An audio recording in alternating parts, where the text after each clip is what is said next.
Tetapi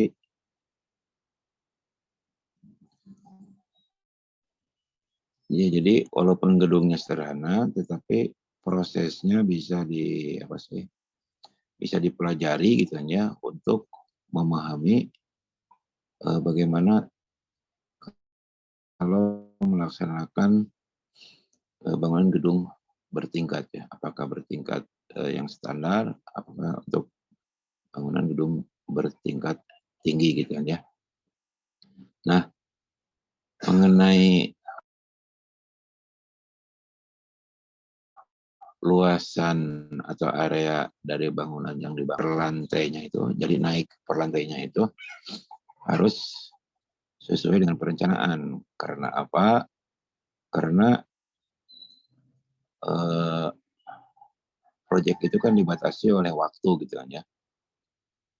Nah, oleh karena itu ada target waktu yang harus dicapai gitu kan ya.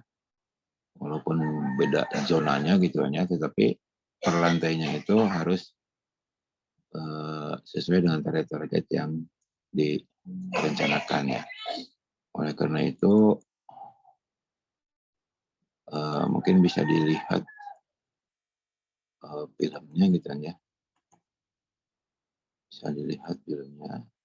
Mungkin ini hanya beberapa menit ya, dari tayangan filmnya, sebentar ya, supaya ini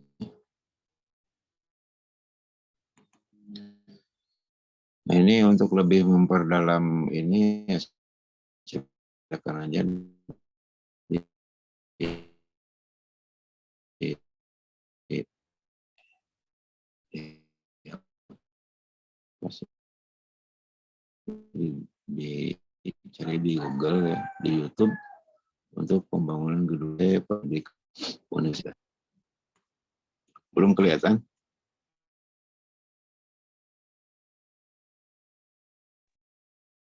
Sudah terlihat, Pak, tapi suara Bapak tadi putus-putus.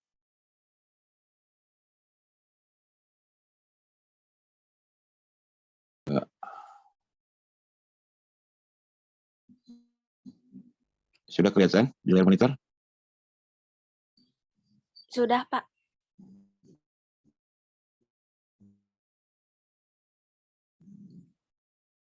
Oke.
Halo, suara Bapak kedengaran, halo? Ya, terdengar, Pak. Terdengar, Pak. Tadi filmnya putus-putus nggak atau tidak bisa bergerak? Kalau di saya putus-putus, Pak.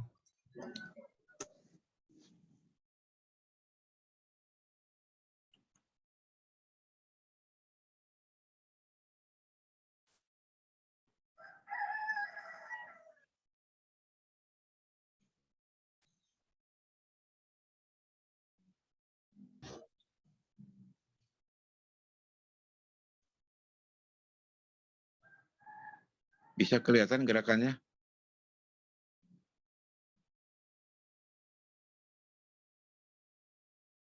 Bisa, Pak.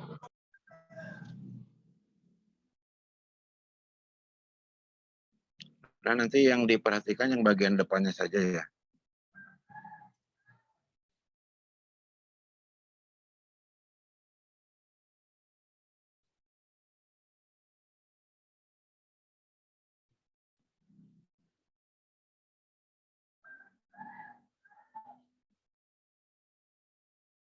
Jadi di sebelah kanan Anda itu sedang mulai dilakukan pemacangan mini file gitu kan ya.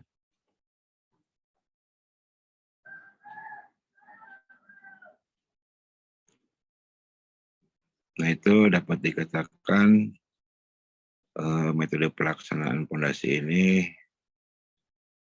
sistem zona gitu ya, atau sistem zoning. Di mana zona di fondasi itu untuk menyediakan untuk pekerjaan struktur atasnya ya. Jadi mengerjakan fondasi jangan ngacak gitu kan ya. Jadi harus per zona untuk penyediaan struktur atasnya ya. Jadi dari tayangan film ini bisa kelihatan lah gitu ya gambaran-gambarannya untuk bisa mengerjakan tiap tahap dari pelaksanaan struktur bangunan gedung gitu kan.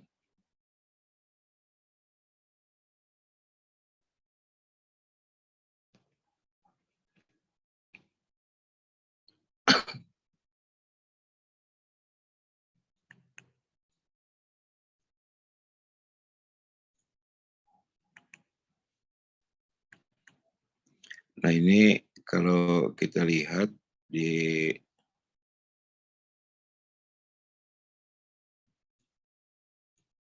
ini gambarnya agak telat juga ya. Ambilin dulu aja.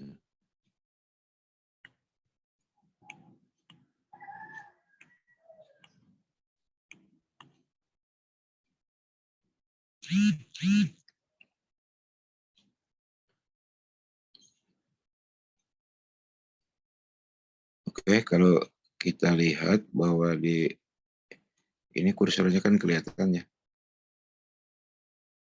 Nah, ini kenapa ada 4 buah kolom gitu kan ya.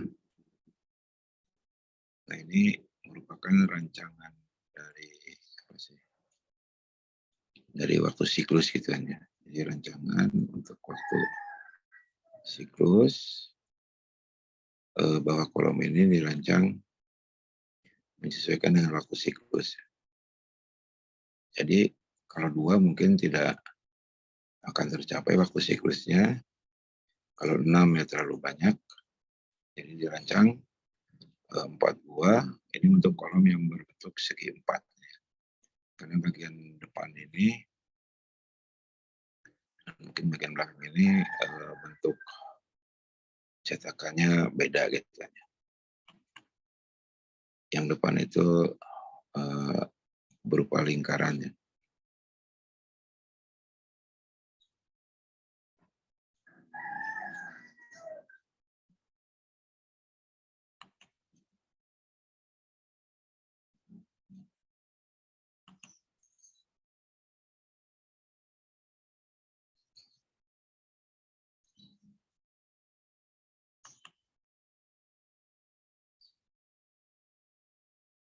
Nah, di sini kan kelihatan ya, ini lantai 1 sudah dicor ya, walaupun ada sisa sedikit. Sudah dicor.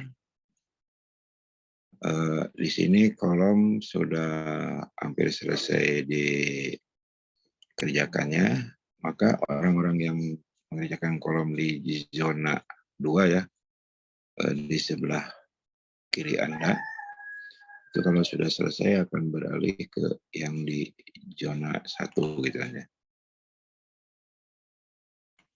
Nah, seperti itu. Ini sudah mulai lagi memasang bagisting kolom untuk di zona 1 untuk mengerjakan lantai 2-nya ya. Kalau ini dasar, ini 1, berarti ini lantai 2 nantinya ya.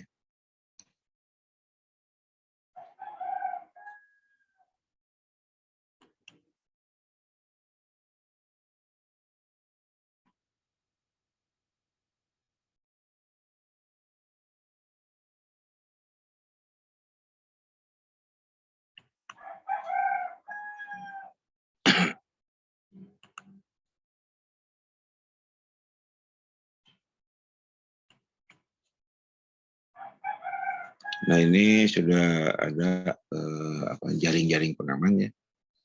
Ini menunjukkan bahwa pekerjaan arsitektur akan segera dimulai kan ya. Sehubungan dengan lantai yang sudah dikerjakan sudah mencapai beberapa tingkat ya. Nah, biasanya perbedaannya 3 sampai 4 lantai ya.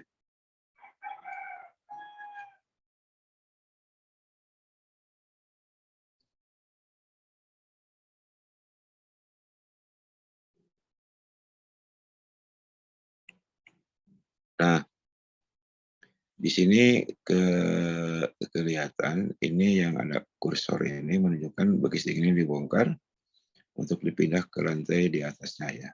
Jadi bangunan ini dirancang dengan 2 tingkat bekisting ya, bukan 1 tingkat bekisting gitu ya. Jadi 2 tingkat bekisting. Nah, ini yang perlu dipahami ini bahwa pembongkaran ini di mana beban di atas ini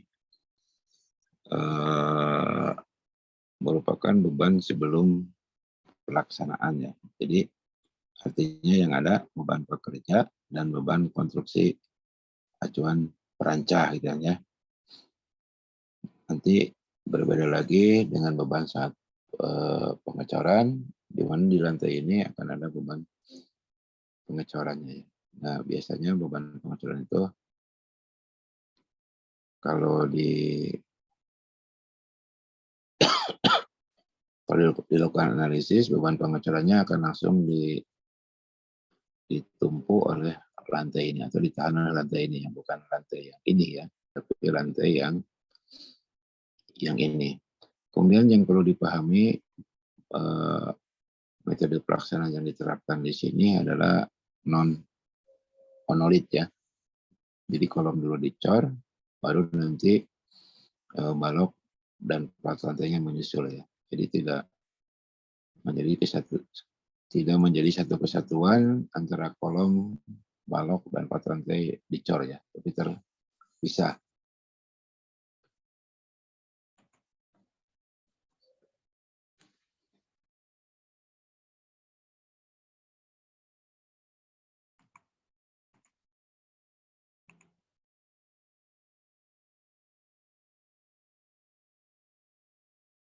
Nah, ini di sini sudah kelihatan. Jadi arsitekturnya sudah mulai dikerjakannya sudah sampai lantai 2. Jadi ada kosong.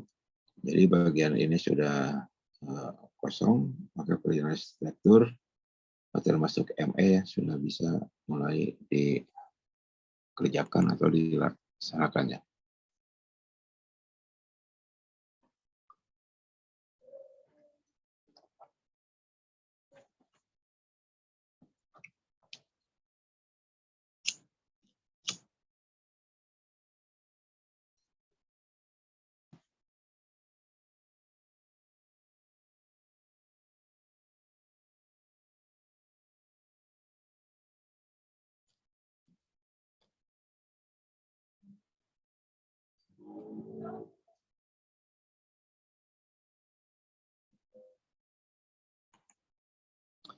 Nah, begitulah gambaran mengenai proses pelaksanaan konstruksi termasuk dengan siklusnya gitu kan ya.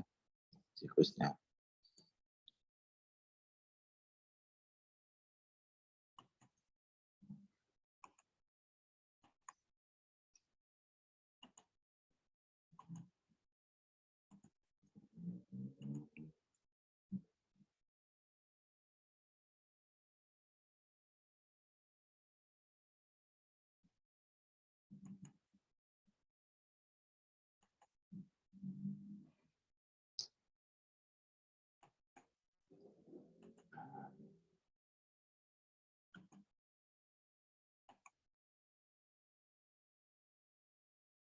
Sudah kelihatan di layar monitor?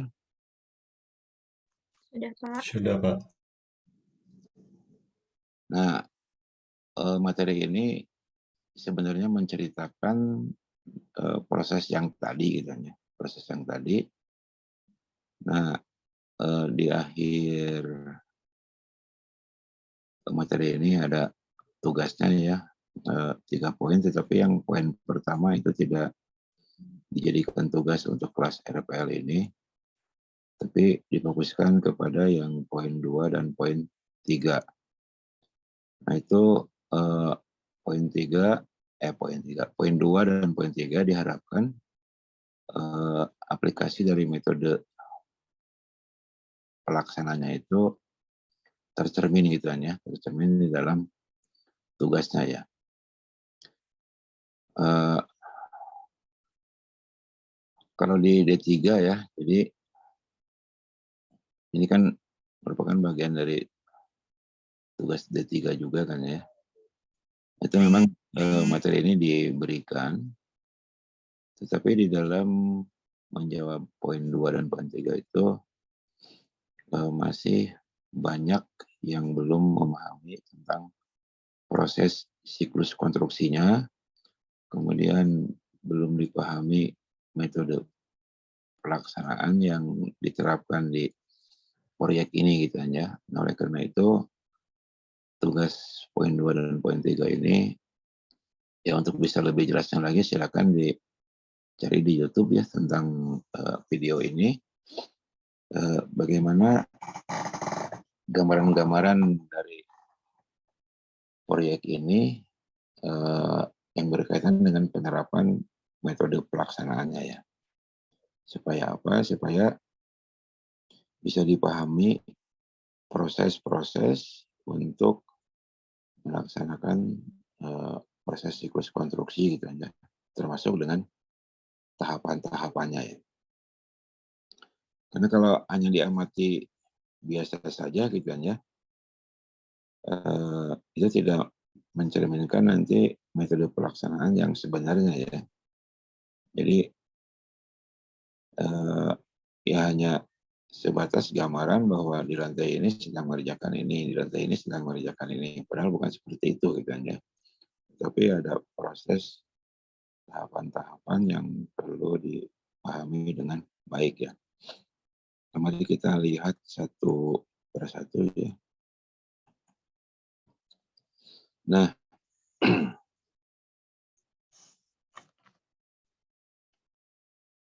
di dalam kita melaksanakan pekerjaan persiapan, nah ini ada beberapa poin yang sudah diisikan dari pekerjaan persiapan itu ada land clearing kan ya. Kalau land clearing dengan galian sama nggak? Galian tanah?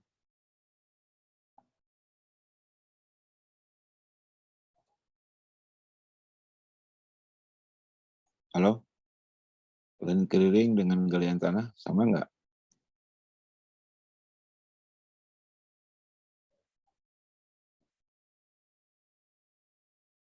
Halo? Mohon izin, Pak. Setahu Ya, saya berbeda, Pak. beda kan ya? Kalau land clearing maksudnya untuk apa? Kalau land clearing itu pembersihan lahan lebih ke membersihkan kayak ada semak-semak, pohon, atau bangunan existing, Pak. Ya, itu ya. Jadi land clearing itu hanya pembersihan aja ya. Pembersihan, tetapi ada persyaratannya ya. Bahwa land clearing itu bagian humusnya ya sekitar 15 cm itu harus dikupas gitu kan ya. Kemudian kalau ada akar-akar itu harus dibuang gitu kan ya. Jadi kalau ada akar pohon itu harus digali gitu kan ya. Di bagian yang ada akarnya aja. Jadi intinya bahwa lapisan humusnya itu harus terbuang gitu ya. Nah, seperti terlihat pada gambar yang paling bagus itu gambar yang bawahnya gitu kan ya. Nah, itu merupakan hasil dari land clearing dan bisa juga sekalian dengan galian tanahnya ya. Jadi tergantung dari elevasi yang direncanakan di dalam proyek ini berapa ya, dari permukaan tanah existing terhadap permukaan dasar dari bangunan, yaitu level 00-nya itu apakah seperti ini atau tidak, gitu ya, tergantung dari hasil perencanaannya. Kemudian pagar pengaman sudah dibuat, jadi sudah bisa kelihatan dari Sigit, gitu, sudah bisa kelihatan, listrik kerja sudah bisa kelihatan, ini ada gensetnya untuk bisa bekerja malam hari, gitu ya. Mobilisasi sudah kelihatan, ada alat beratnya, bahan jadi sudah kelihatan, ada barangnya, jalan kerja juga sudah kelihatan, ada di sini, ini jalan kerja ya. Nah, yang belum apa? Jadi pekerjaan persiapan ini, Demobilisasi, Pak. demobilisasi belum. Terus apa lagi?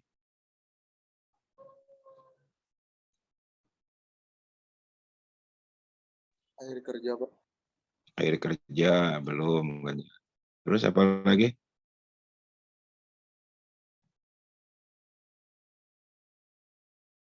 Ya, untuk bisa menyiapkan lahan seperti ini harus ada apa?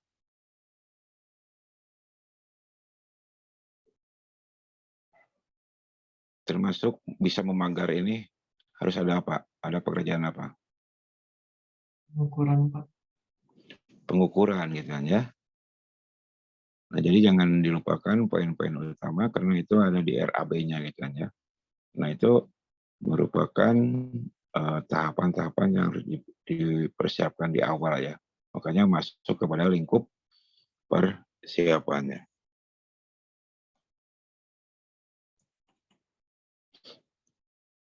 Ini masih seperti yang tadi.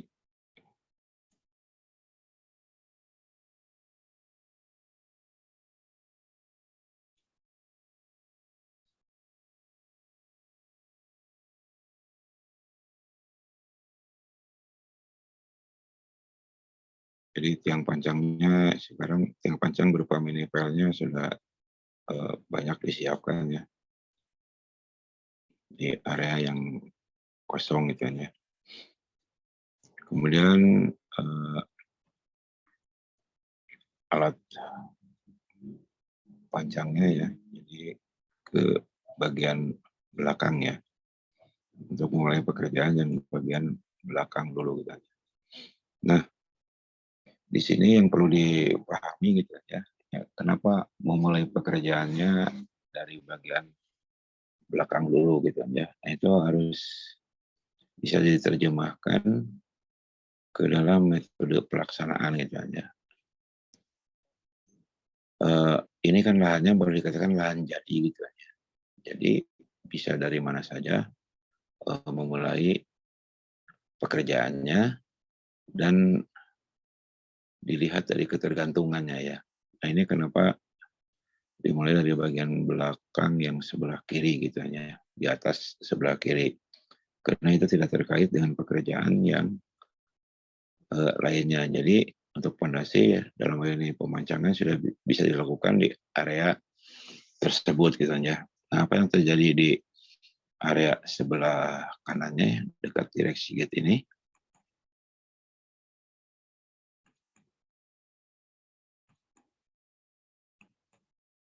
Nah, di sini kan ada galian gitu ya. Ada galian. Jadi pembangunan difokuskan dulu ke sebelah kiri di bagian atas, baru beralih ke sebelah kanannya ya, di bagian belakang itu yang dekat direksi gate. Nah, di sini kelihatannya seperti apa nih namanya, tempat ruang semacam auditorium gitu kan ya. Jadi agak ke bawah, dapat dikatakan juga bangunannya semi basement gitu. Jadi digali dulu, nah ini baru dipasang fondasi seperti ini kan ya. Nah, ini yang titik-titik ini tidak perlu diisi ya. Ini sudah diberikan di D3 kemarin gitu ya. Nah, ini makanya tidak diberikan tugas di poin 1. Jadi kita langsung aja fokus ke poin 2 dan poin 3 untuk tugasnya ya. Nah, jadi seperti ini sudah dicari, jadi agak bangunannya agak miring gitu kan. Nah, jadi seperti ini kelihatan aja. Jadi di bagian belakang ini ininya miring gitu kan ya. Miring seperti itu. Nah, ini gambaran-gambaran di dalam merancang, kemudian melaksanakan tahapan-tahapan dari metode pelaksanaannya. Nah, mungkin kalau kita balik dulu ke sebelumnya. Nah, ini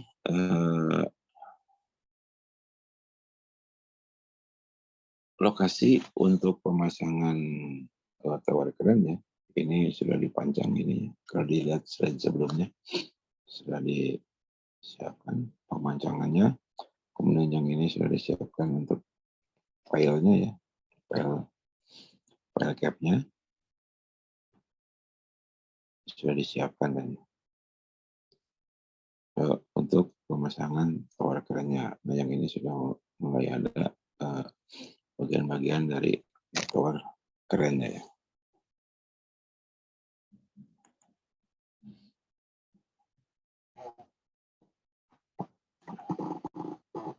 Nah, ini di bagian bawah ini, jadi sudah mulai mengerjakan di sini tower crane, dan ini sudah sebagian untuk bangunan yang paling depannya sudah ada sebagian pekerjaan pondasinya gitu kan ya.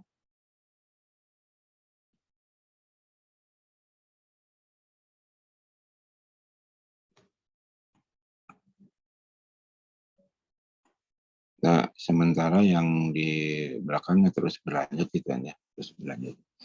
Nah, ini yang di bagian depan ya udah mulai kelihatan di beberapa titik itu fondasinya sudah mulai dikerjakan gitu kan ya. Ini sudah mulai ada perubahan. Tower crane yang tadinya hanya seperti ini, gambar yang di atas, nah ini sudah mulai kelihatan di install, sudah mulai kelihatan mau naik gitu, mau naik.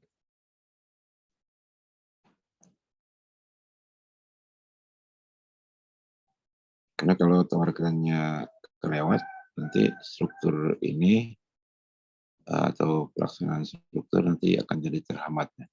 Karena apa? Karena kalau sudah mulai ada pengerjaannya, setelah tiang pancang dikerjakan, maka sudah banyak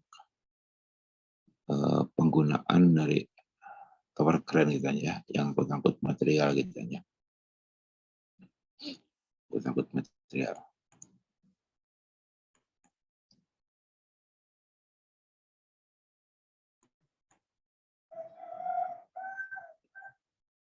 Ini bagian depannya masih belum ada perubahannya. Nah, sekarang sudah mulai kelihatan ada perubahan bahwa tiang panjangnya sudah sebagian dikerjakan ya. Di sini tidak begitu terlihat apakah itu hanya berupa rantai kerja ya, tapi kelihatannya ini baru rantai kerja ya. Nantinya akan dibobok, kemudian dibuatkan bekistingnya, sehingga akan menjadi file cap dan bersatu dengan sloop ya. Ini sudah kelihatan ada sebagian yang sudah dikerjakan ya. Untuk yang di zona 1, sementara yang di zona 2 ya, pada gambar ya, yang di sebelah kiri dari layar monitor itu kelihatan gitu. baru beberapa titik fondasi yang sudah dikerjakan gitu. Nah, di sini sudah mulai kelihatan ada slope yang sudah dikerjakan di zona 1 itu. Yang ini sudah ada slope ya, termasuk dengan file cap-nya. Dan itu akan berlanjut sampai di zona 1 itu selesai gitu ya. Nah, di sini jadi perlu pemahaman lagi bahwa kok nggak bisa dihapus ya. Sebentar.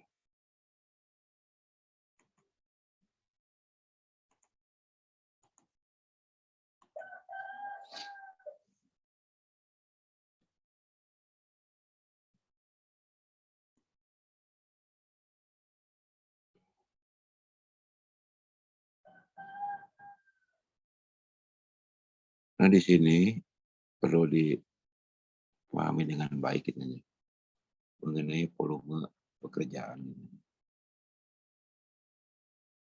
Nah, di sini kelihatan sekali kan ya bahwa slope, kemudian file cap itu belum dicor gitu ya. Jadi kelihatan slope dan file cap belum dicor. Nah, kapan dilakukannya pengecoran gitu kan ya. Nah, di sini tentu saja harus apa sih namanya ya, harus mengatur atau merancang di dalam pekerjaannya gitu kan ya. Kalau ini akan dicor sekaligus, apakah pengecorannya itu akan melewati jam kerja normal atau tidak gitu kan ya. Nah, karena kalau akan melewati jam kerja normal berarti harus ada upah lembur gitu kan ya. Upah lembur. Kemudian kalau tidak dicor sekaligus, kaitannya dengan pekerjaan berikutnya apakah terganggu atau tidak gitu kan ya. Nah, ini menjadi dasar-dasar perencanaan di dalam metode pelaksanaannya ya. Nah, ini kalau proyeknya besar, maka biasanya slope, file cap, termasuk stack column gitu ya, itu dicor secara bertahap gitu ya. Secara bertahap, tetapi harus menyesuaikan dengan volume beton yang dipesan gitu ya. Nah, kita ingat bahwa volume beton yang dipesan itu ya minimal kan 1 TM ya, 1 truk mixer. Kalau kurang dari itu kan nggak bisa gitu kan ya. Jadi misalkan 1 truk TM kapasitas 7 meter kubik diisi 5 meter kubik ya nggak bisa gitu kan. Nggak bisa itu kalau harganya seharga 5 meter kubik. Tetapi kalau harganya menjadi harga 7 meter kubik ya bisa gitu kan ya. Nah, itu masalah bisnis ya seperti itu gitu kan ya. Nah, nah itu harus dipertimbangkan mengenai kebutuhan volume beton dulu ya. Jadi per TM. Dan satu lagi perlu dipertimbangkan bahwa mengerjakan pengecoran itu akan selesai dalam 1 hari kerja atau tidak gitu. Nah, kalau tidak ya harus dirancang supaya bisa selesai dalam 1 hari kerja di jam kerja normal ya. Nah, oleh karena itu di dalam perhitungannya harus mengacu kepada jam kerja efektif. Nah, di bagian depan ini kan terlihat kan ya bahwa material yang dibuat dari bahan baku ya ini bukan material jadi ya. Jadi material yang dibuat dari bahan baku ya itu untuk pelaksanaan pekerjaan begisting ya. Begisting file cap dan slope karena menggunakan pasangan batako ya. Kalau kita lihat gambarnya ini batako ya, bukan bata merah gitu.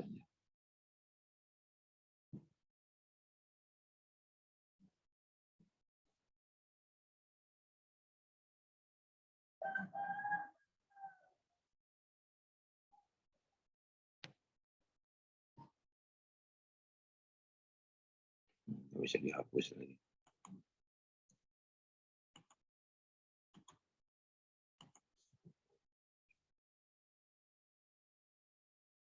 Oke ya, lanjut lagi. Nah, di sini sudah kelihatan bahwa di gambar yang paling bawah ya, lantai kerja sudah mulai dikerjakan ya. Tinggal beberapa ruangan lagi yang belum dikerjakan. Nah, ini lantai kerja sudah semuanya ya sudah hampir semuanya lah dikerjakan gitu kan ya. Nah, tinggal menunggu pengecoran ya. Nah, ini kalau melihat kondisi seperti ini berarti akan dicor sekaligus ya per zona ya. Nah, ini harapannya kalau seperti ini kan tidak melewati jam kerja normal gitu kan. Nah, untuk bisa melakukan pengecoran seluruh file cap ya, tulangannya harus dipasang dulu gitu kan ya. Apakah itu tulangan yang langsung bersatu dengan kolom ya, jadi disatukan ini tulangan kolomnya kan, atau hanya stack saja gitu kan ya, yang muncul di permukaan lantai dasar ini atau lantai satu ini 40D atau setengah ketinggian dari kolom ditambah 20D gitu kan ya. Nah, itu mengenai rancangan tulangan itu ya tergantung dari hasil dari perencanaan atau desain dari orang-orang struktur ya mengenai prinsip-prinsip di dalam penulangan struktur beton tuh ya. Jadi kalau untuk kolom ada yang per lantai dan ada yang per 2 lantai. Kalau per lantai biasanya diputus di setiap permukaan lantai ya, tetapi sudah disediakan untuk sambungannya ya. Dan ada lagi yang dirancang untuk per 2 lantai, tetapi diputusnya di tengah-tengah bentang, tapi plus 20D ya. Itu sebagai tambahannya. Yang sambungannya di tengah bentang plus lagi minimum 20D sehingga total panjang overlapnya itu menjadi 40D kan. Nah, ini semuanya sudah dipasang tulangan kolom ya, jadi kelihatan ini tulangan kolomnya per lantai gitu ya. Nah, ini sudah dilakukan pengecorannya. Nah, pengecoran yang di zona 1, tulangan kolom sudah kelihatan pada muncul. Nah, kita lihat yang di zona 2-nya ya.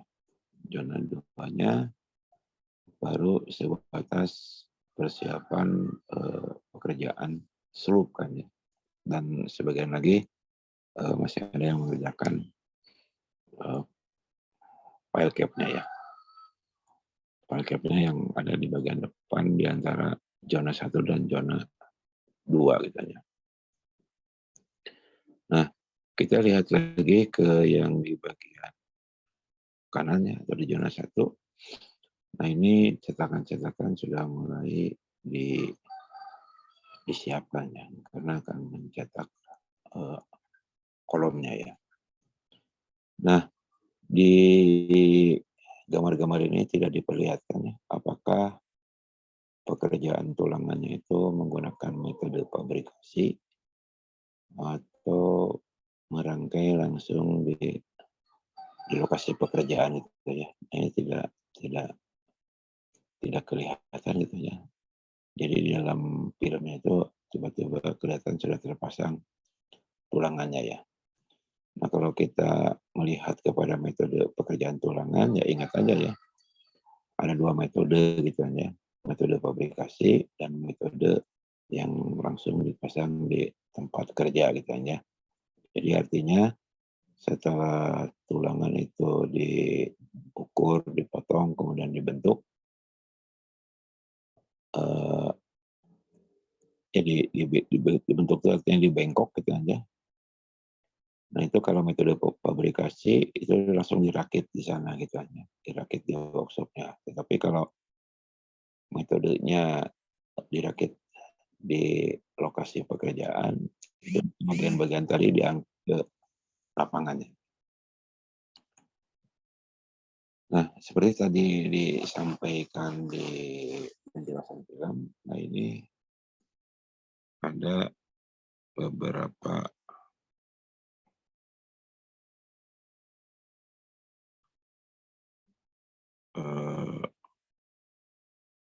poin ya yang perlu diperhatikan oleh Anda. Ini ada kolom ini. Ini ada kolom yang sudah dipasang cetakannya. Tadi juga sudah diperlihatkan bahwa di proyek ini hanya membutuhkan 4 set cetakan kolomnya. Jadi berdasarkan hasil rancangannya itu artinya sudah memenuhi persyaratan untuk memenuhi waktu siklus pengecoran antar lantai gitu kan. Nah nanti hal-hal seperti itu menjadi catatan-catatan ya di dalam membahas tugas ya. Nanti masuk ke poin yang kedua atau ke poin yang ketiga ya. Oke, sampai sini ada yang ingin disampaikan dulu? Silakan.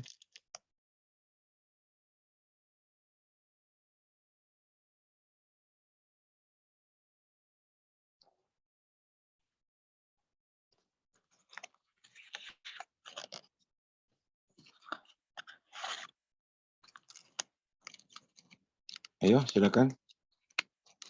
Kalau ada yang ingin menyampaikan dulu.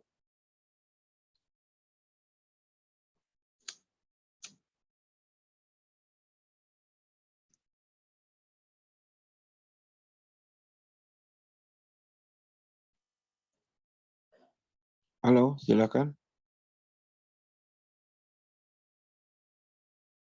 Dari saya belum ada.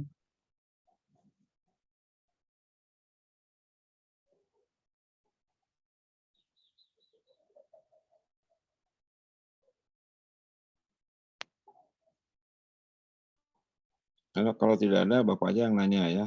Mas Arik, gimana Mas Arik?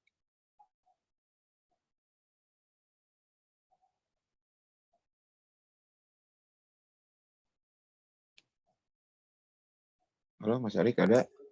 Ada Pak. Ya, ada yang disampaikan? Belum ada Pak dari saya. Lanjut ke Mbak Putri. Dari saya juga belum ada, Pak. Belum ada. Meliana, Mbak Meliana ada? Dari saya juga belum ada, Pak. Belum. Lanjut ke Mas Rapi. Ada Mas Rapi?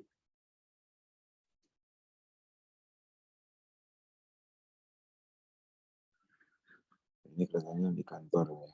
Lanjut ke Mas Anang.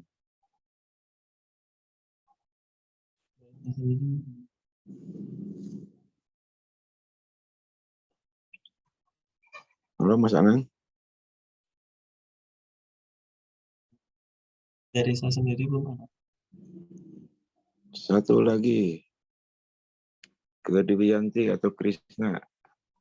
Dari saya juga belum ada, Pak. Belum. Oke ya. Jadi udah beberapa mahasiswa. 1, 2, 3. 6 mahasiswa menyampaikan, belum ada yang ingin disampaikan ya. Mudah-mudahan ini bisa dipahami prinsip-prinsipnya dulu gitu ya, bahwa gedung ini dirancang dengan metode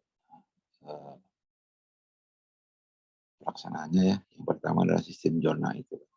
Sistem zona. Kemudian rancangan berikutnya kolom kan ya. Sedangkan kolom dirancang untuk kolom segi 4 ini kan ya. Karena kalau diperhatikan di filmnya itu ada 2 tipe, segi 4 dan lingkaran gitu. Nah, kita belum bicara lagi mengenai lanjutan dari metode pelaksanaan dan tahapan-tahapannya ya. Oke, kita lanjut kembali.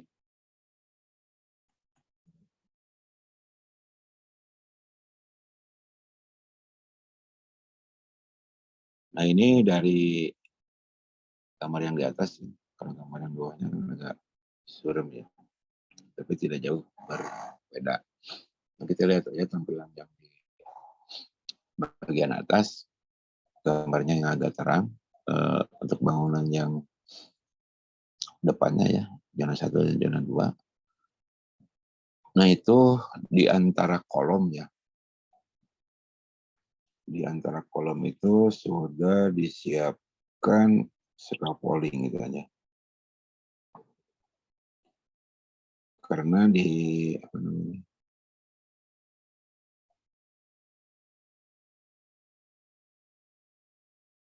proyek ini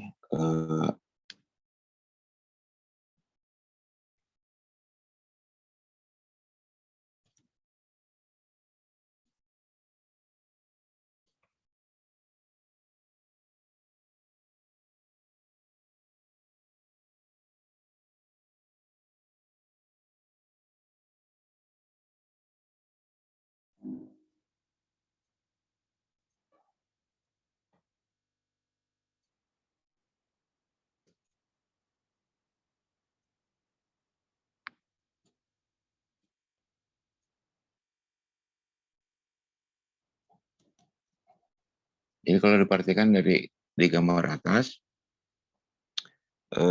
di antara cetakan kolom ya, atau di antara kolom dengan kolom sudah terpasang untuk persiapan bekisting balok ya, dengan dengan scaffolding gitu kan. Begitu di bagian tengahnya untuk lantai sudah ada yang disiapkan gitu ya. Terutama yang di bagian ini kan ya. Scaffolding-nya gitu ya. Nah, ini artinya bahwa proyek ini ya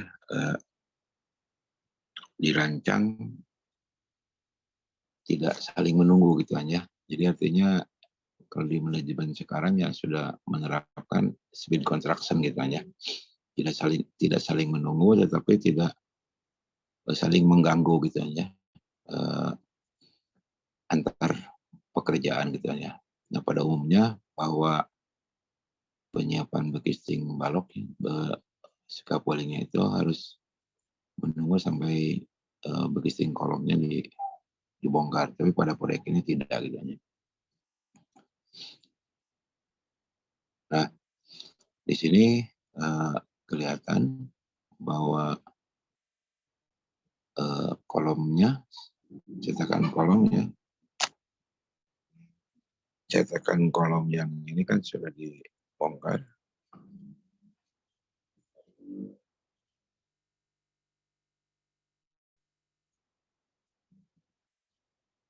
Cetakan kolom ini sudah dibongkar. Yang 4 tadi kan ya, termasuk yang di belakangnya ini sudah dibongkar. Nah, berarti sudah leluasa orang yang bekerja untuk melaksanakan pekerjaan bekisting baloknya. Baloknya di sini bisa terlihat kan ya di bagian belakang. Sementara yang di bagian bawah baru bottomnya aja ya. Maaf, bagian depannya, baru bottomnya aja yang ini. Ya, ini sudah ada bottom untuk baloknya. Nah, sementara kalau kita lihat lagi ke bagian depannya, jadi sudah kelihatan bahwa sisi dari cetakan balok sudah dipasang. Tetapi di sini Bapak tidak kelihatannya. Barangkali terlihatnya ada yang masang tulangan balok. Terlihat nggak ada yang masang tulangan balok?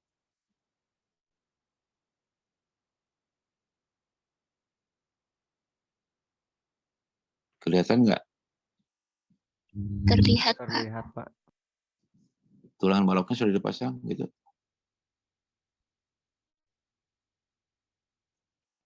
Kelihatan nggak tulangan baloknya dipasang? Dari saya sendiri kurang terlihat, Pak, tapi emang ada orang lagi diem di situ, Pak. Ya di sini kan tidak tidak kelihatan dengan baik gitu kan ya. Nah, tetapi di dalam metode pelaksanaan balok itu kan ya, ada yang bekistingnya tertutup kedua sisinya, ada yang bekistingnya dibuka satu sisi gitu kan ya. Supaya apa? Supaya di dalam memasang balok itu, terutama sekang-sekang balok ya, jadi pengikatannya bisa leluasa ya. Nah, kalau metodenya seperti ini, jadi kedua sisinya sudah ditutup, ini metode pemasangan baloknya ya. Ini kelihatannya. Jadi baloknya diangkat dulu gitu ya, diganjal. Kebayang nggak cara merangkainya? Kebayang? Diganjal jadi di atas, memasangnya di atas permukaan bekisting gitu. Kebayang nggak? Kalau sudah semuanya terikat, maka balok itu ganjalnya dilepas sehingga turun gitu ke dalam bekisting. Kebayang nggak? Oh ya, terbayang, Pak. Oke, yang lainnya bisa kebayangkan nggak? Bisa, Pak. Ya, nah itu metode-metode atau cara-cara mengerjakan pekerjaan di lapangan memang berbeda-beda gitu ya. Nah, ini juga kelihatannya kalau bekistingnya tertutup berarti balok itu mengerjakannya diganjal dulu ya. Jadi mengerjakannya di atas bekisting. Kalau sudah semuanya terikat, baru di ganjalnya dilepas sehingga tulangannya menjadi turun ke dalam cetakan baloknya.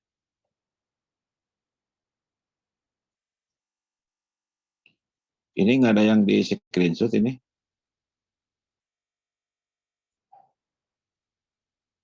Mas Rafi, nggak ada yang di screenshot. Sudah Pak, sudah di screenshot. Lagi. Nah, di sini sudah mulai ya memasang bekisting untuk plat lantainya ya. Memasang bekisting plat lantainya.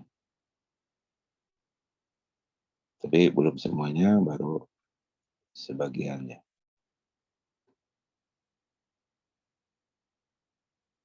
Kemudian yang sebelah kirinya, yang di zona 2, itu tulangan kolom sudah berdiri di lantai dasar ya. Jadi tinggal menunggu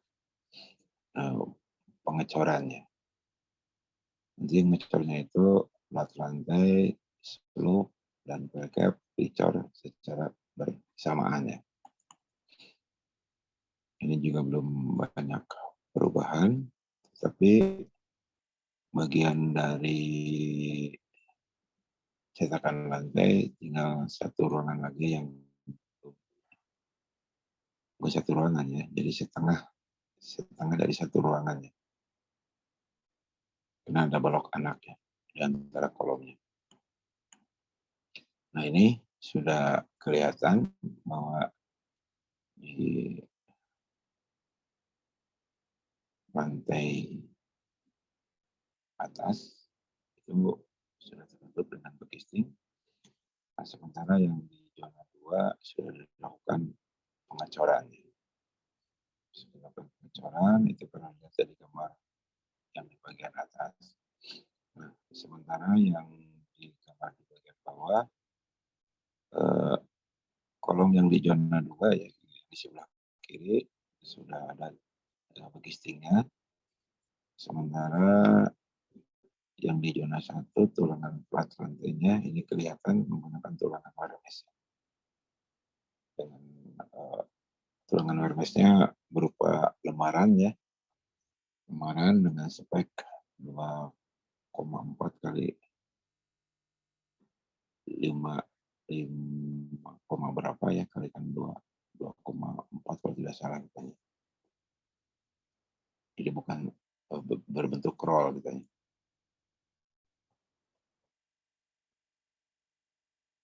Nah ini kalau kita lihat gambar di bagian atas, ini ada suplai material lagi untuk kebutuhan pendulangan. Nah ini kalau hitung-hitungan logistik memang agak rumit juga gitu ya. Artinya harus selalu memonitor perkembangan di lapangan, produktivitasnya ya. Supaya pemasaran itu konstan ya. Karena kalau terjadi keterlambatan maka pekerjaan akan menjadi terlambat gitu ya. Kemudian ada kaitannya juga pemesanan material itu kaitan dengan cash flow gitu ya. Cash flow perusahaan. Jadi kalau memesan material jauh-jauh hari gitu ya, itu akan mengganggu cash flow-nya perusahaan gitu ya. Nah oleh karena itu kapan yang normal gitu, supaya tidak mengganggu cash flow perusahaan, material harus dipesan supaya tidak terjadi keterlambatan gitu ya. Dan dikerjakan juga masih ada waktu tenggang atau waktu tunggu gitu, tidak mepet terhadap durasi-durasi dari pekerjaannya ya. Ini masih tetap, tapi yang berubah di zona 2-nya ya. Jadi tulangan kolom sudah terisi, sudah terpasang begistingnya ya. Atau sudah terbungkus dengan begisting kolomnya ya. Ini juga belum banyak perubahan. Nah ini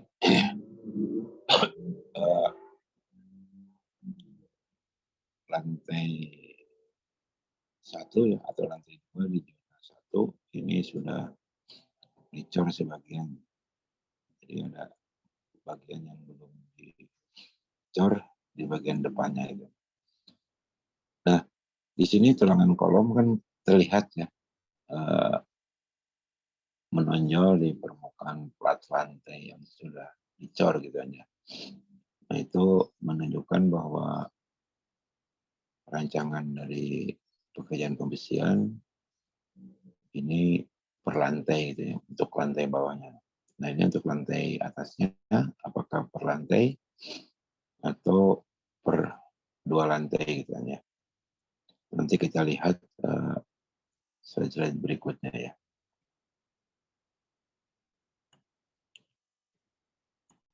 Nah jadi setelah tulangan tadi steknya ada, kemudian dilanjut dengan memasang tulangan. Nah ini kalau kelihatan seperti ini, berarti ini tulangannya difabrikasi gitu ya. Jadi kolomnya sudah disiapkan, jadi tinggal masang saja ya. Karena di proyek ini tersedia alat angkut dan alat angkatnya berupa tower crane gitu ya. Jadi tidak masalah di dalam pelaksanaan pekerjaan penulangan kolom gitu.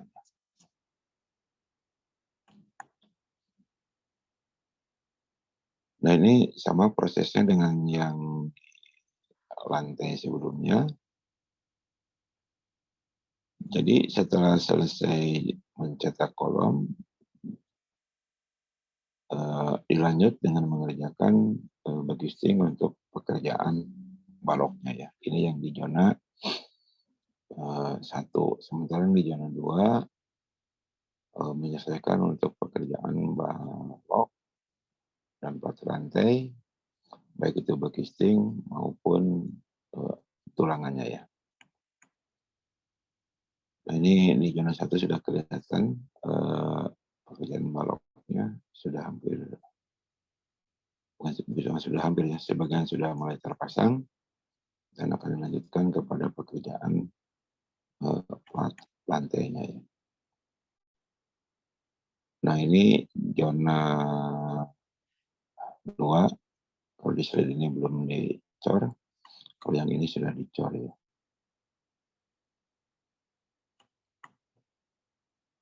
Nah ini belum banyak perubahan di sini, baru membereskan untuk pekerjaan baloknya dan untuk persiapan pemasangan plat lantainya ya. Nah ini bisa dilihat di sini. Nah sementara di zona 2-nya tulangan sebagian sudah terpasang, sebagian lagi belum, tapi yang sudah terpasang tulangannya sudah dipasang bagistingnya ya. Nah di sini kan ada sedikit perbedaan dengan lantai-lantai di bawahnya ya. Kalau lantai-lantai di bawahnya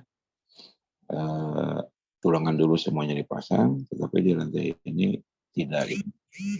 Nah ini di lapangan memang sering terjadi seperti itu ya. Jadi ini pun sebenarnya mengejar target untuk supaya kolom yang sudah dicor itu bisa dilakukan pemasangan baloknya. Tapi di sini kelihatan bahwa tulangan kolom sudah disusun seperti ini gitu ya. Dan ini sudah kelihatan di sini bagistingnya sudah terpasang, berarti tulangan kolom sudah mulai banyak yang dipasang. Nah, sekarang di zona 1 sedang mengerjakan, ini kalau tidak saya lihat Bapak ya, ini ada yang mengerjakan tulangan balok, karena ini tulangan balok ya. Tulangan balok.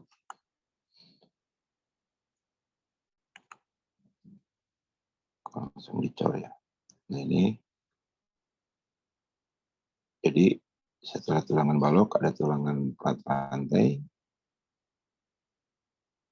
kemudian dicor ya. Nah ini kelihatannya zona 1-nya berubah ya menjadi lebih lebar dibanding dengan yang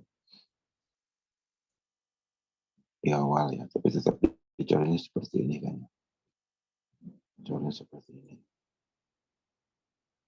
Ini sudah berlanjut lagi seperti rantai-rantai sebelumnya. Nah, di sini kelihatan bahwa bagistingnya 2 lantai kan. Nah, sewaktu mengerjakan lantai ini untuk lantai di atasnya, nah ini kelihatan ini sudah mulai sebagian dibongkar bagistingnya ya. Mungkin lebih jelas lagi di slide berikutnya. Nah ini kan. Ini bagistingnya sudah naik dan ini sudah dilakukan pembongkaran.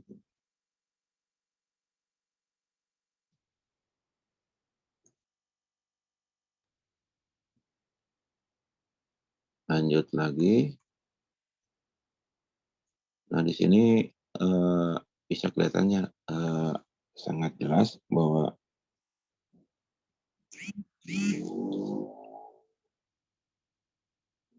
sebentar ya, Bapak ke belakang dulu.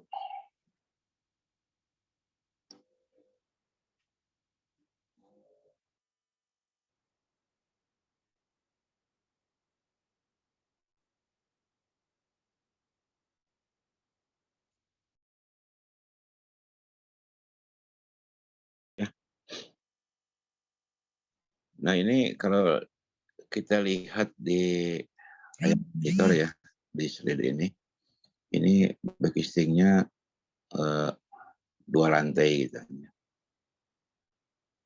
Jadi sekali lagi bahwa rancangan dari metode pelaksanaan pada proyek ini backcasting-nya menggunakan 2 tingkat rantai kan ya.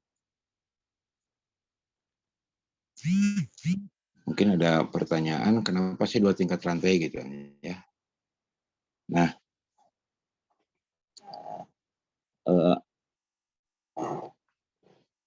kenapa digunakan 2 tingkat rantai, kenapa tidak 2,5 tingkat rantai gitu kan ya.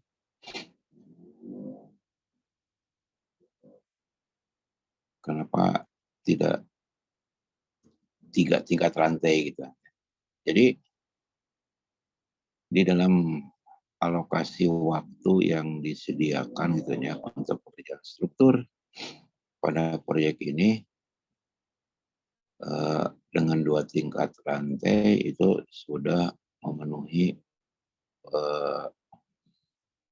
apa namanya ya, yang dapat dikatakan juga persyaratan gitu ya. Kalau berdasarkan hasil analisis kekuatan strukturnya gitu kan ya. Jadi artinya bahwa dengan menggunakan 2 tingkat rantai ini waktu siklus akan continue gitu kan ya. Jadi tidak menunggu gitu kan ya.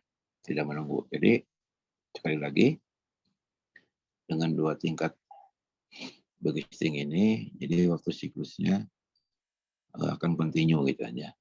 Jadi ngecor per lantainya itu diharapkan durasinya itu tetap ya. Kalau dirancang 10 ya mungkin perbedaannya hanya sehari bisa 11 gitu ya. Dan ngejar lagi target bisa menjadi 9 hari gitu. Nah itu sudah biasa dilaksanakan di lapangan seperti itu ya. Kalau perbedaan di dalam pelaksanaannya, terutama di dalam pengecoran gitu ya. Nah di dalam pengecoran itu kadang-kadang ada ketergantungan dari peralatannya, terutama komplit pump gitu ya. Tapi kalau dilihat dari proyek ini menggunakan tawarkan gitu ya. Nah, tetapi tinggal dilihat mengenai kapasitasnya bahwa tawarkan ini kapasitasnya apakah yang standar gitu ya. Standar itu artinya yang mampu menahan, bukan mampu menahan, mampu mengangkat beban seberat 2 ton itu ya. Itu yang umum digunakan di proyek gitu ya. Nah, sehingga kalau mampu menahan 2 ton itu berarti bisa mengangkat beton ya kalau menggunakan bucket itu yang setengah kubik gitu ya. Setengah kubik.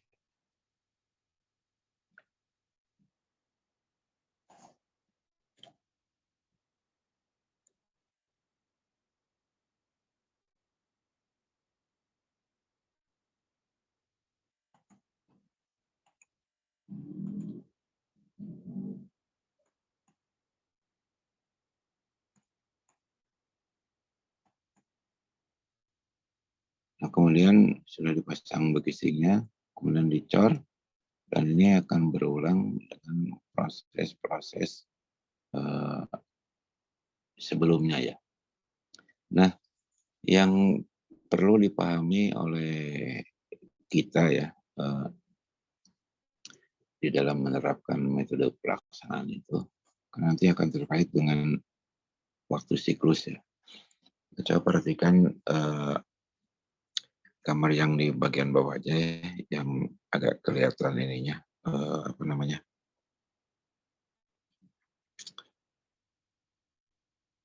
jelas gitu ya.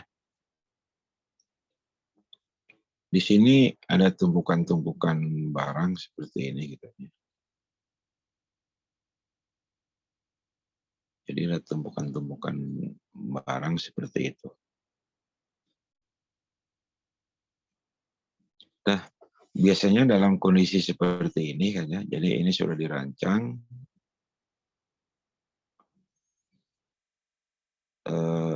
kan tadi sudah dirancang tadi menggunakan 2 tingkat backcasting ya. Nah, dalam kondisi seperti ini, biasanya sudah dirancang untuk melaksanakan pembongkaran di lantai yang paling bawah yang ini, yang paling bawah yang itu.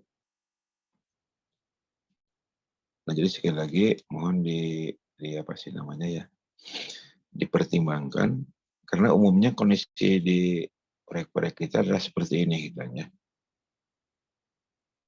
Jadi kalau mau membongkar bekisting itu yang di bagian bawah, bekisting dalam hal ini adalah perancah gitu ya. Perancah sebagai penyangga balok dan plat lantai, maka di lantai paling atas itu sudah ada orang yang bekerja. Berarti sudah ada beban gitu. Sudah ada beban. Nah, itu mengenai perkiraan bebannya memang agak susah diperkirakan ya. Sehingga kalau Bapak sering memberikan penjelasan itu bebannya dianggap full aja gitu ya. Dianggap full beban yang ada di lantai atas untuk beban sebelum pengecoran gitu ya. Beban sebelum pengecoran. Nah, kemudian jika diterapkan apa namanya ya, tempat-tempat untuk penumpukan material seperti ini, nah ini juga harus diperhatikan bahwa setelah dibongkar itu atau kalau dibongkar total ya, kalau dibongkar total maka harus ada penyangga di bagian-bagian yang sudah dibongkar itu. Nah, itu bisa dikategorikan sebagai restoring gitu ya, sebagai restoring untuk dapat menahan kelebihan-kelebihan beban gitu ya. Nah, untuk pastinya ya memang harus dihitung gitu ya. Jadi beban tumpukan itu apakah masih memenuhi persyaratannya dibanding beban-beban yang akan diterapkan gitu ya. Nah, kalau seperti ini kelihatannya kan akan lebih dari beban-beban yang disyaratkan karena itu akan melebihi dari berat apa sih per meter perseginya dari beban acuan perancahnya gitu kan ya. Nah, oleh karena itu ya mohon diperhatikan aja ya tempat-tempat untuk penumpukan material sehingga di bagian bawahnya ini betul-betul diperhatikan ya, di bagian bawah ini. Dan sering terjadi di lapangan hal seperti itu menjadi masalah katanya. Bahwa struktur ininya menjadi rusak atau bahkan sampai ambruk gitu ya.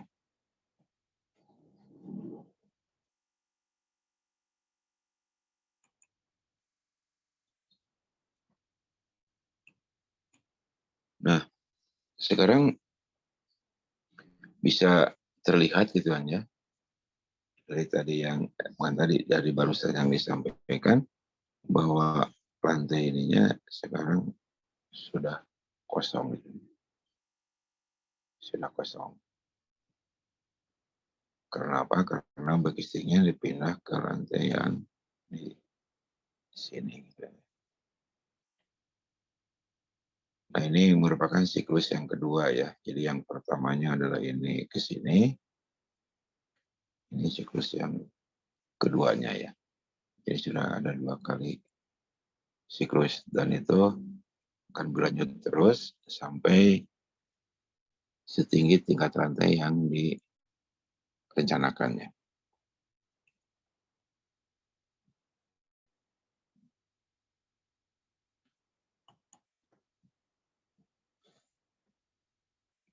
Nah, di sini sudah dilakukan persiapannya untuk pekerjaan arsitektur dan ME gitu ya. Karena di lantai dasar dan lantai 1 ini atau lantai 1 dan lantai 2 ini sudah mulai kosong karena bekistingnya sudah dibongkar itu. Nah, ini berlanjut lagi ke lantai yang di atasnya ya. Di sini terlihat bahwa lantai dasar dan 1 sudah mulai kelihatannya ada pekerjaan arsitektur. Nah, di sini juga sudah terlihat ada apa sih namanya, yang shoringnya sudah dibongkar ya. Yang ini yang kelihatan.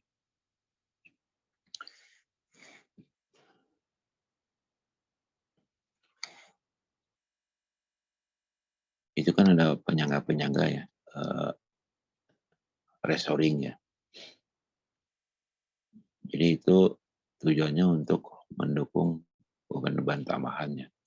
Nah, tapi di Indonesia seperti itu eh, tidak umum ya apa tuh, di dipasang gitu ya, tidak mau dipasang seperti ini. Mau dipasang.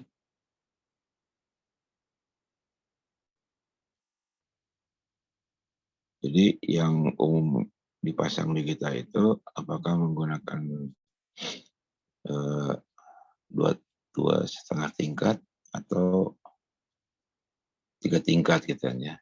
Nah itu sebenarnya untuk jaga-jaga gitu kan ya. Untuk jaga-jaga di dalam perkembangan kekuatan betonnya gitu kan ya. Kekuatan betonnya. Jadi untuk bisa memasang begising di sini ini di dalam metode pelaksanaannya ya, memang kita tuh harus menyiapkan cadangan untuk bisa dipasang di lantai ini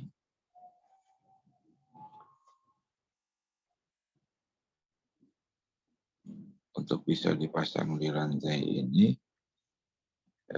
sebelum beton yang ada di sini ini, maaf, sebelum beton yang ini mencapai kekuatan yang apa sih, yang maksimal gitu ya, untuk mendukung beban-beban konstruksi yang ada di lantai ini gitu ya. Nah jadi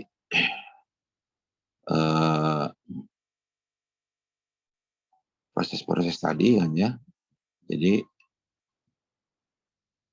akan berulang terus sekali lagi sampai tinggi lantai yang direncanakan ya.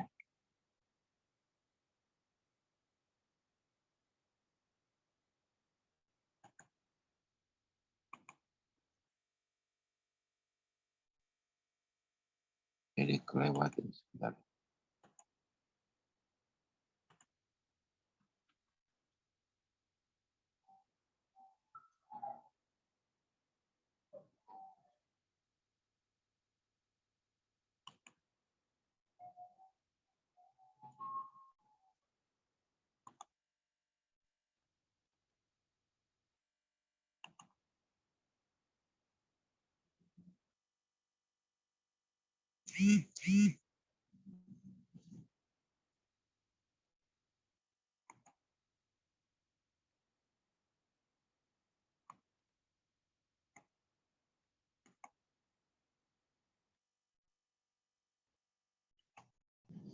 Oke, tadi baru sampai sini.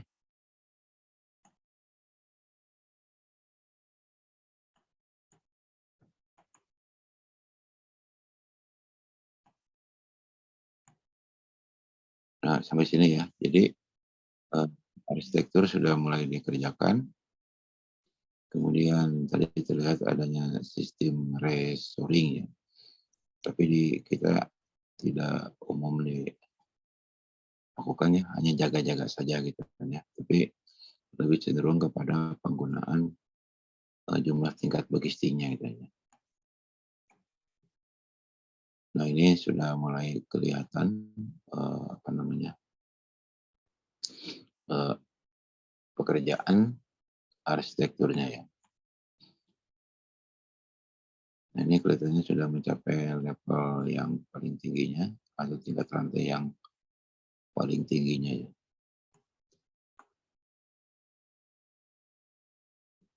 Jadi ada 1, 2, 3, 4, 5, 6 lantai. 7 dengan yang atap. Oke, ada 7 lantai dengan atap. Nah ini yang tadi Bapak sampaikan kok belum berubah itunya ya slide-nya.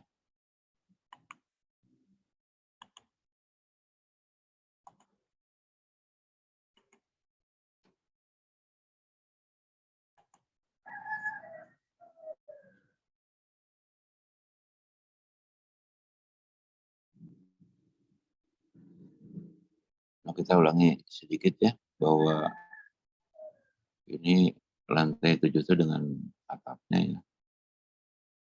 Jadi pekerjaan struktur dapat dikatakan sudah selesai, tinggal atapnya aja.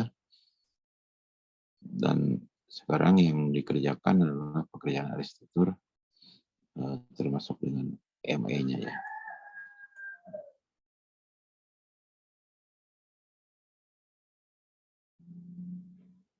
Kemudian mengenai penggunaan scaffolding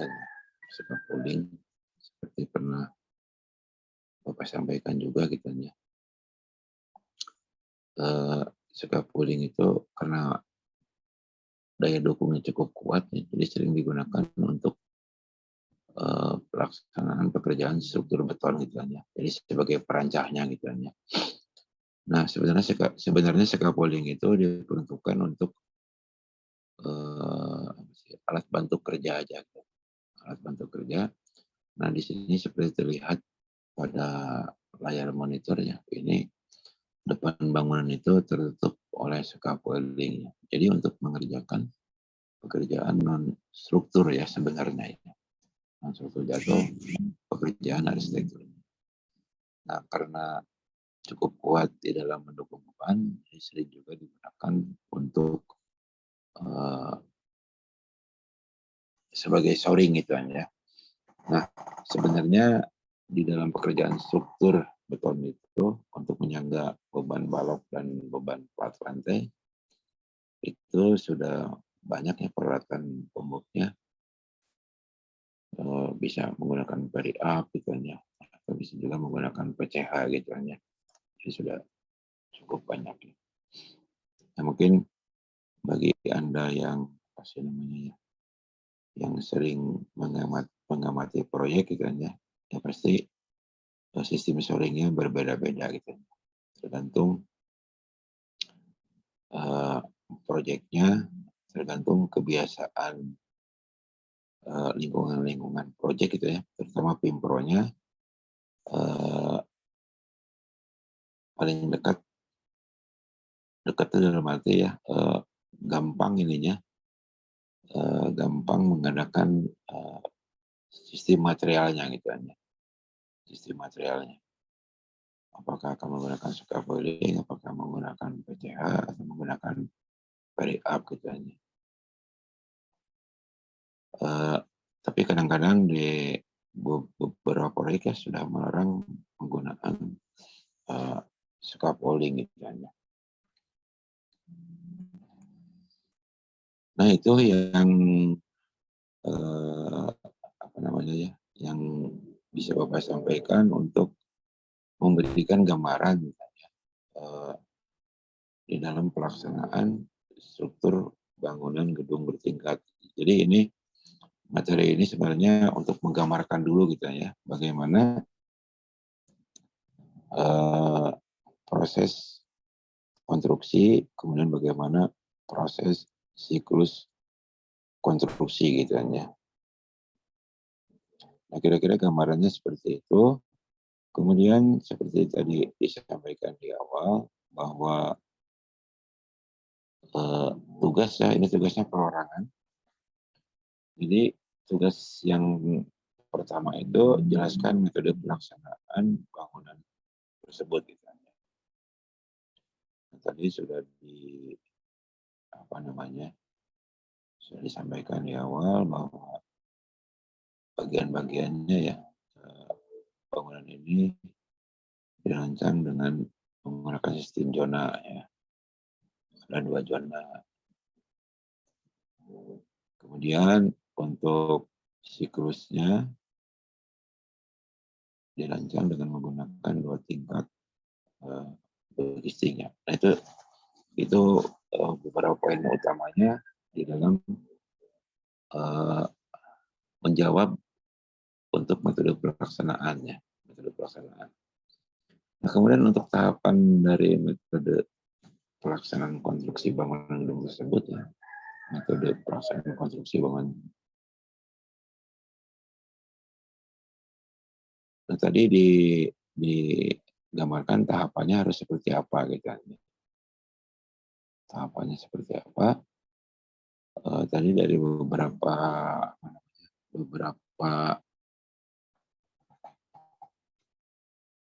sering kan terlihat kan tahapannya ya. Tahapan dari untuk bisa melaksanakan siklus itu yang pertama tulangan dulu dipasang gitu kan ya. Nah di sini kelihatan tadi kan ya setelah dilihat-lihat itu menggunakan metode aplikasi gitu. Aplikasi. Kemudian di beberapa bagian tadi tulangan kolomnya bisa dipasang seluruh dulu atau bisa dipasang sebagian menyesuaikan kebutuhan. Kemudian kalau jumlah cetakan kolom,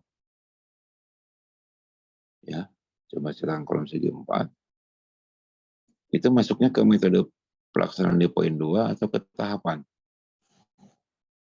Kalau mau dijawab.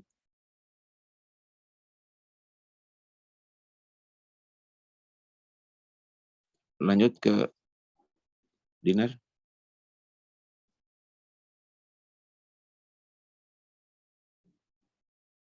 Ada? Dinar ada?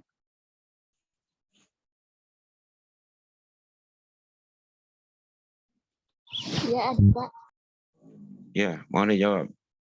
Tadi di dalam gambar tersebut ada 4 buah cetakan kolom yang berbentuk segi 4. Itu kan ada 4 buah ya. Itu masuknya ke metode pelaksanaan atau ke tahapan metode pelaksanaan? Ke tahapannya Pak. Coba lanjut ke Dito. Mas Dito, masuknya kemana?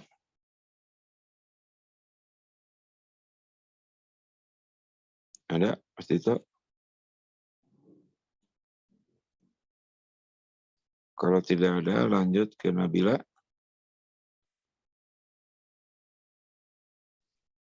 Ke tahapan, Pak.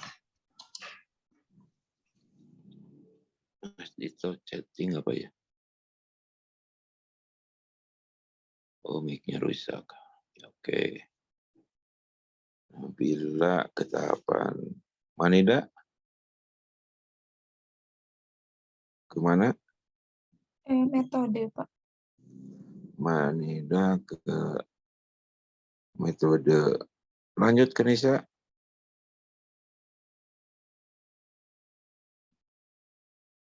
Nisa, ada Nisa? Ada, Pak. Kemana masuknya? Ke metode atau ke tahapan? Tahapan, Pak. Suaranya terdengar, Pak. Ke tahapan, Pak. Lanjut dulu aja. Satu lagi. Mas Raihan, kemana? Ke tahapan, Pak. Tahapannya. Nah ini yang menjawab metode hanya satu tadi, siapa? Manida ya? Yang masuk ke metode. Tadi kan sudah disampaikan di awal. Kenapa sih dibutuhkan 4? Tidak 6 gitu ya, atau tidak 2. Itu kan hasil analisis kan ya. Bahwa kita merancang waktu siklus itu kan harus konstan dan harus terpenuhi untuk setiap urutan pekerjaannya. Nah, urutan pekerjaan setelah lantai itu dicor, pasti akan memasang tulangan kolom ya. Sekali lagi akan memasang tulangan kolom. Nah, kenapa tulangan kolom ini dipublikasi? Yaitu salah satunya supaya tidak terjadi keterlambatan gitu. Jadi tinggal pasang saja gitu ya. Jadi tulangan kolom sudah tersedia gitu ya. Di workshopnya tinggal masang gitu ya. Nah, sekarang berlanjut ke masalah bekistingnya.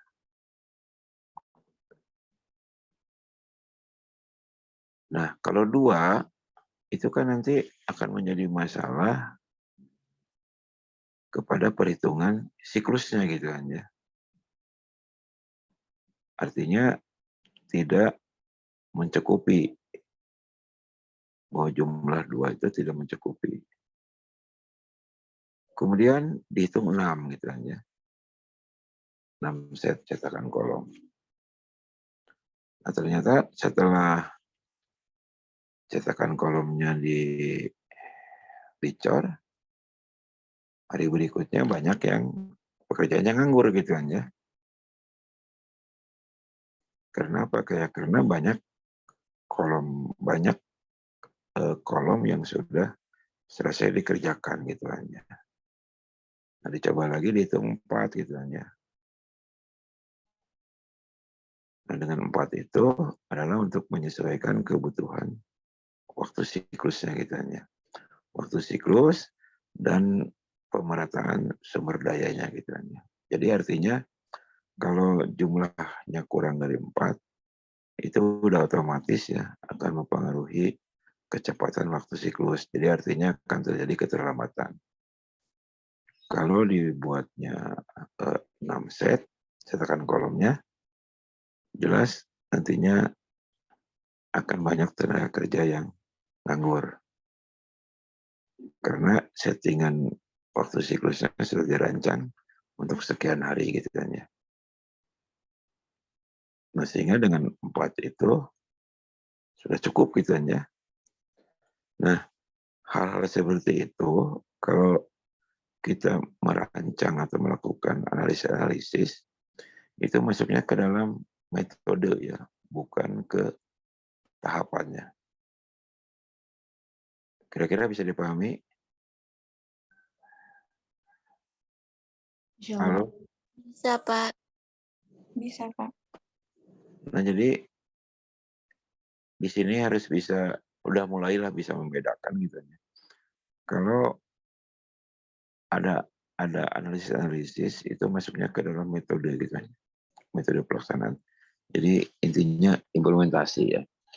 Nah, kita ingat di apa sih? Di materi-materi di awal gitu. Bahwa tujuan dari metode pelaksanaan itu apa gitu kan ya. Ya, kalau bahasa Inggrisnya ini lebih cenderung ke implementasi gitu kan ya. Jadi tujuan metode pelaksanaan itu intinya apa ya. Ada waktu, biaya, dan sumber daya gitu kan. Nah, dengan 4 itu akan memenuhi waktu. Dengan 4 set kolom tadi itu biayanya terpenuhi gitu aja. Kemudian dengan 4 set itu sumber dayanya ya sebesar itu gitu aja. Dan jumlah peralatan yang digunakan itu sekian buah gitu. Itu merupakan output dari hasil analisis metode pelaksanaan. Nah, sedangkan yang berkaitan dengan metode konstruksi seperti pernah Bapak sampaikan itu untuk memenuhi target waktu gitu ya. Nah, di acuan perancah atau di dalam bangunan gedung lebih banyak ke acuan perancahnya gitu.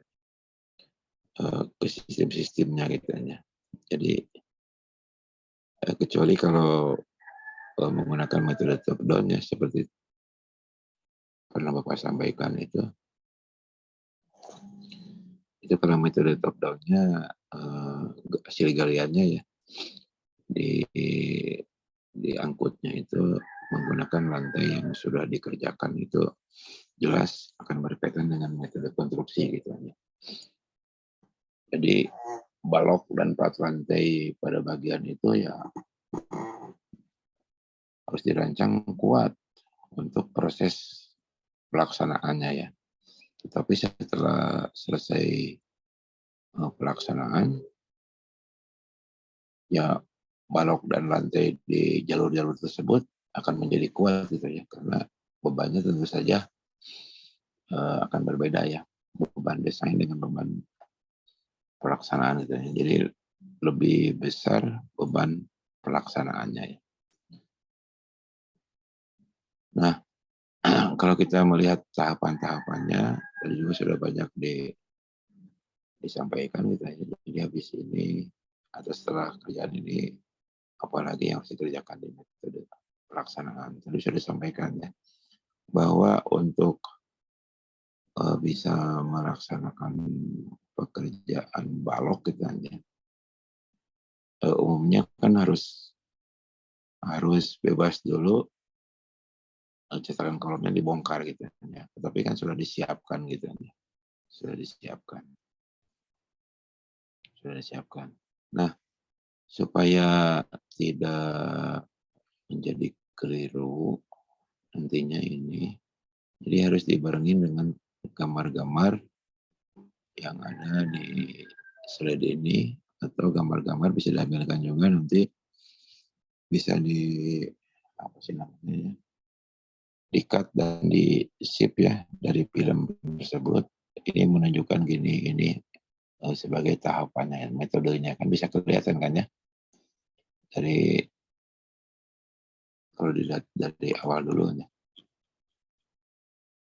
Untuk menjawab yang poin 1 aja dulu ya.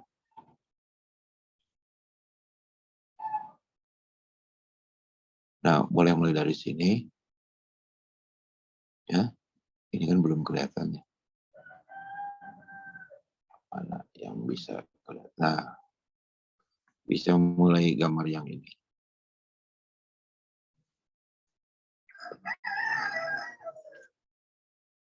Untuk memperjelas mengenai pembahasannya ya.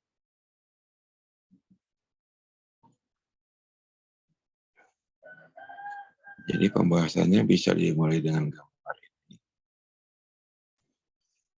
Bahwa bangunan ini dirancang dengan sistem zona gitu. Ini dikatakan zona 1, ini dikatakan zona 2 gitu. Nanti yang berkaitan dengan bagistingnya ada kan, bahwa proses siklusnya menggunakan 2 tingkat bagisting. Kira-kira kebayang?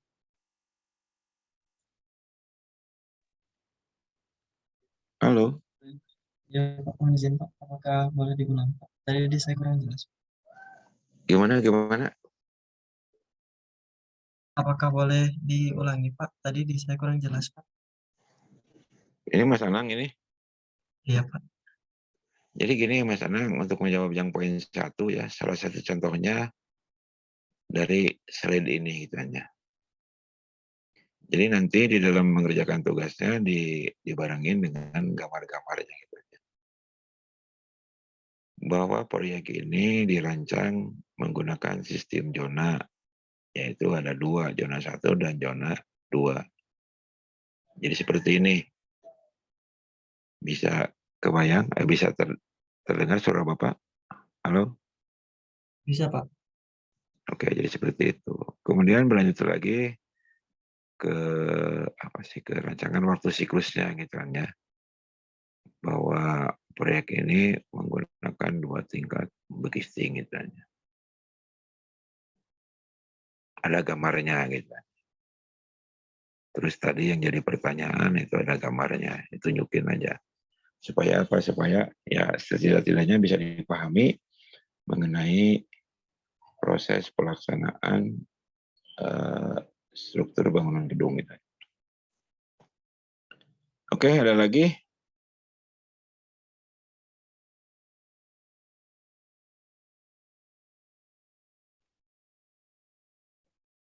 Halo, ada lagi? Ini yang lain-lainnya gimana?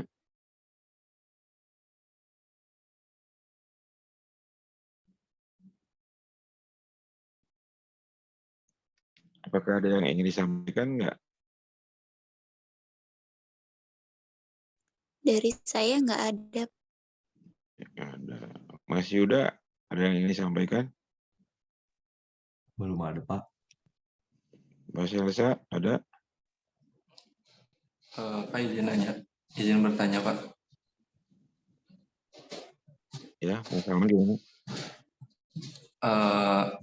Pak, kan kalau ini pengerjaannya menggunakan sistem zoning, ada Iya, 2 zona gitu Pak. iya, iya. Kalau misalnya sistem zoning itu kan ada sambungan pengecorannya Pak. Nah di sambungan itu kan harus di chipping gitu ya Pak. Nah, kalau yang saya lihat di lapangan itu kebanyakan tidak di-chipping gitu, yang sambungan pengecorannya. Nah, itu Pak, ada dampaknya nggak Pak kalau misalnya nggak di-chipping?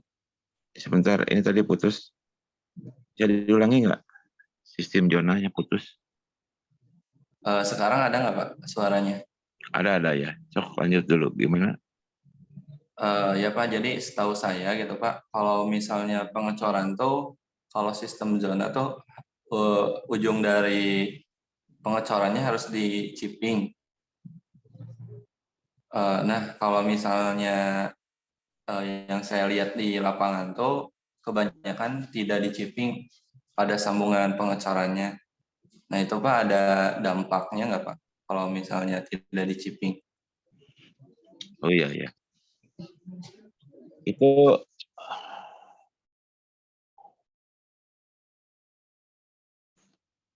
sebentar ya. Itu nanti akan menjadi pembahasan tersendiri ya. Kalau tidak salah nanti di pembagian zona atau di mana ya? Bapak lupa ininya.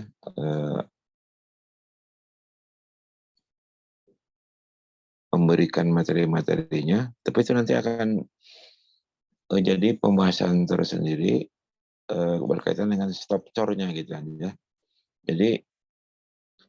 Jadi memang di dalam metode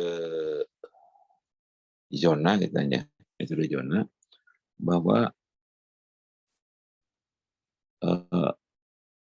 hasil lahir dari pengecoran itu harus sudah dirancang sedemikian rupa gitu ya.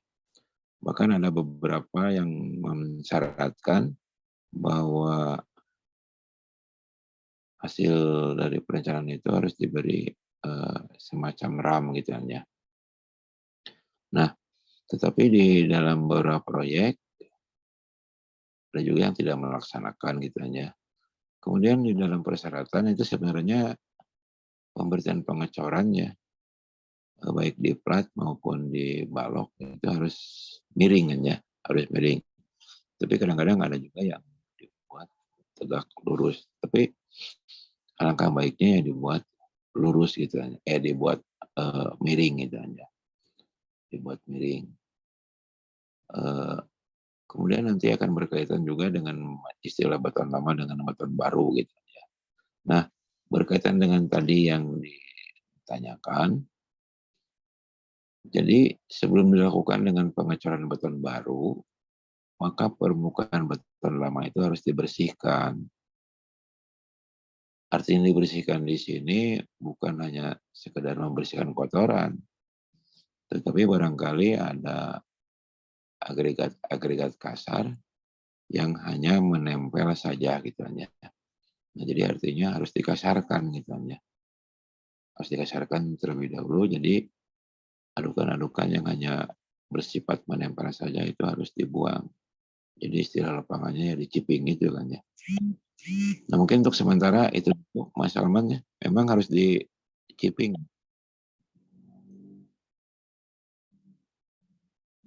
Halo? Iya Pak, baik Pak, terima kasih banyak Pak. Ya, untuk sementara itu dulu aja. Nanti ada bagian materi tersendiri. Halo, barangkali masih ada?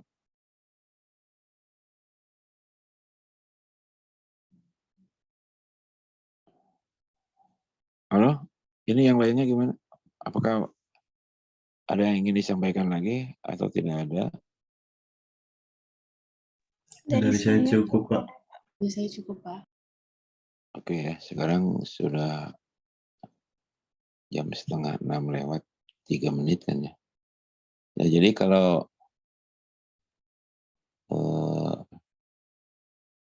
sebentar, lupa ini nih.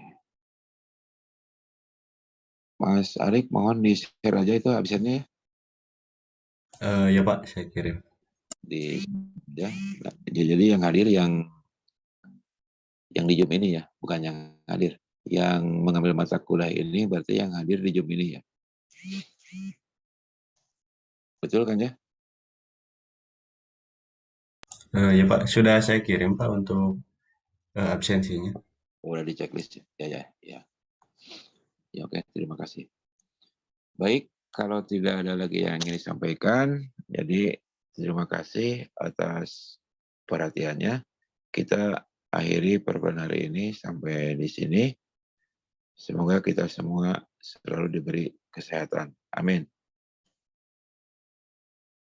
Amin. Terima kasih banyak Pak. Terima kasih banyak, Pak. Amin, Pak. Terima kasih, Pak. Pak.